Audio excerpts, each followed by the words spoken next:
to show you exactly why I have a very ugly relationship with details. First of all, I use my DeWalt planer to plane my cedar boards, and I'm still learning how to use it. Of course, I didn't look at enough tutorials, but I planed some of the boards more than the others. Ignore my brad nails, but you can see clearly, especially between these two, that the thickness is off. Then, when I thought I had two frames ready to rock and roll, I put them together, and you can clearly see that this one is bigger than the other.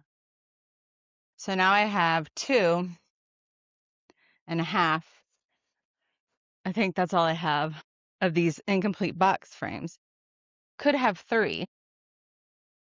And I pulled my last 13-inch piece, and I'll be damned if it's not thicker than every single one of them. What am I supposed to do with this bullshit? Then I thought maybe I could substitute some of them out. But like I said, I have a very ugly relationship with my brad nailer. That's a wood filler. Yeah, I tried to trim this one. Hello? Camera, up. Come on, you can do it. Come on. Good job. Okay, so I thought that I would be able to fix this one by trimming off, to make it the same height.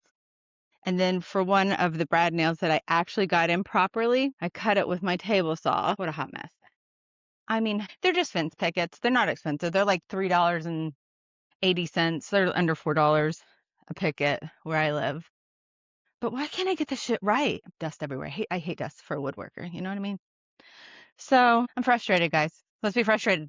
Okay, let's do it. Got a Red Bull, got the doors open. It finally stopped raining. I have watched tutorial after tutorial on how to use this damn brad nailer.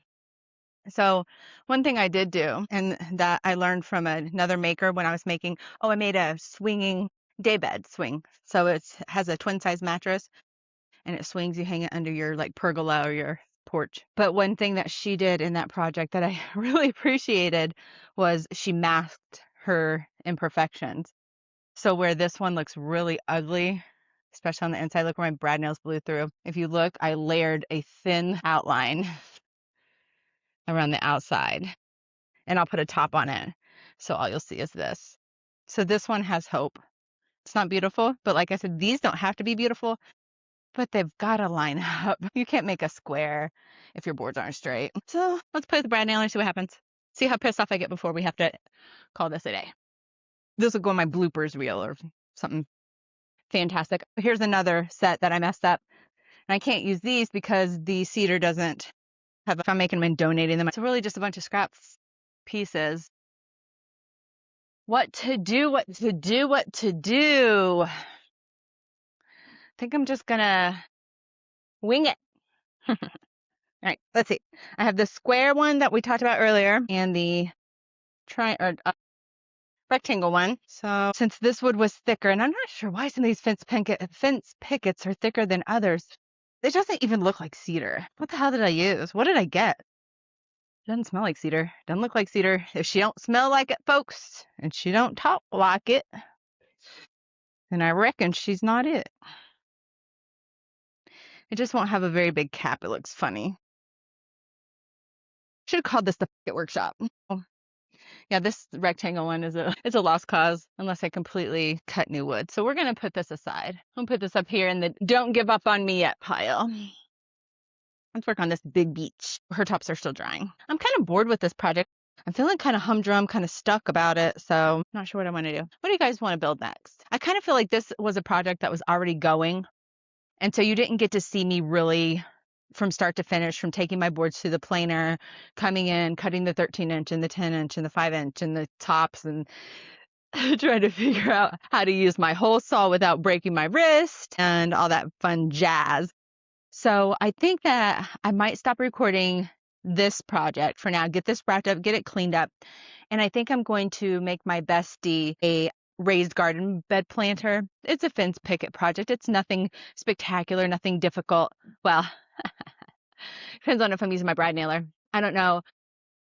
I had to make decisions on where to spend money out of my woodworking funds for this quarter, and I spent it on camera and equipment so that I could learn how to vlog. And so I don't really have the money for my Milwaukee brad nailer. And that's one thing I recommend when you start buying your tools. buy them on the same, the same brand on the same battery platform, because the tool with the battery is $300. I don't have that kind of money, folks. So, all right, cross your fingers. Let's say a prayer. I'm going to do the raised bed planter next. You get to see me cuss with Brad.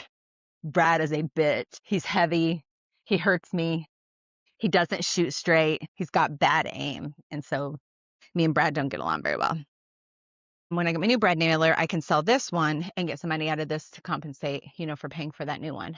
However, when I was in Rural King today, I did see the impact driver that DeWalt had in the compact series, and it got me excited because the brad nailer can't be far behind. If Milwaukee did their compact driver, their wrench and their driver wrench combo, driver drill, whatever, I get confused. And then they did their brad nailer, DeWalt has to be following suit. I just can't wait. Come on, product developers. Give Mama what she needs. What I need is for somebody to invest about probably about $30,000 to $100,000 in my lady small hands focused tool line. I want a cream colored tool, the primary color to be cream and the accent color to be charcoal. How sharp and clean and yummy would those tools be? They'd be more compact, still have the same power, or maybe a little less power, but they still have the power to get the job. We're not building houses over here in the Wing It workshop. We're building projects. So I'd like to have something a little smaller, a little more compact, a little better grip, a little smaller grip, and a cream and charcoal. Yeah. Invest in me. Invest in me, and I'll get us somebody to design it. We'll start with our driver and drill. So anyways, those are my great ideas. I know I'm just blabbering. This will get more organized once I have some projects set up and I know how to use my equipment. All right, I'll talk to you all later.